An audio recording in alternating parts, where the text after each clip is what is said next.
it's me, the Angry and Founder Despair Reviewer, although I technically just review Eden Zero nowadays. This is the very late review of that chapter, 206, where we learned some shocking things and some unshocking things. We do not learn if Klein is alive, because they can't find life readings, but we also learn some things. We don't learn some things, but we may very well be in for something. Dead Crow's superpower is so great that it actually manages to damage the Eden Zero, which is a very rare thing. While Jin stays behind to help Holy, because as much as he loves his sister and wants to defend her, he also cherishes promises he makes to Holy. As we see the personality on just how much on how much Klein has evolved over the years being with the Eden Zero crew. Thanks to the Eden Zero crew, Klein could feel emotions again and find a family, and so she is eternally grateful to the Eden Zero crew. Therefore, she feels connection to Holy when she and Hermit looked up and realized just how much she had lost in the bloody Atmos incident, including losing her sister and her family, and also thinking that it's very likely that Jin would have become just as twisted as Holy in a way if he had lost Klein. She feels like Holy needs a family, and when she boarded the ship, Eden Zero became her family.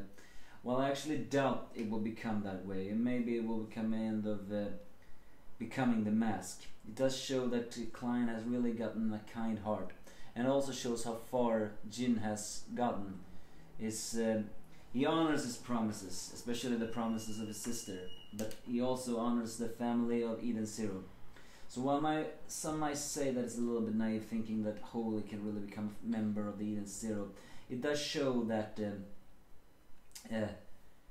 Klein's heart is in the right place, so she better not die. And Jin can actually fight these dead-end cyborgs or dead-end bots pretty easily, because his own cybernetic parts, his OTEC, allows him to have an advantage, while Laguna runs to Klein's side since his ether gear can heal. Then we get to the first shocking bits of where Pino reveals to the Downside gang that she looked into her memory when she thought about what Weiss said, and realized that someone has been looking at her data and several unauthorized accesses. That person was Siggy, and that is how he has known every single thing that has been going on.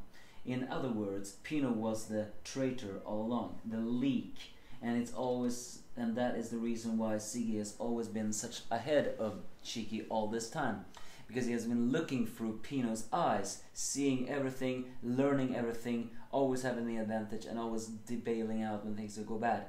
So why he stays behind here, no idea, but I guess he felt so arrogant that everything was in pieces now, so he would win. Pino breaks down in this revelation as she tells everybody that, but none of the Eden Zero crew blames her, which is good. I was just very afraid that Pino was going to reveal to be evil all along, although granted what she says here implies something more. But now she also says she has another favor. She needs to go to Shiki's side, where he is fighting Siggy.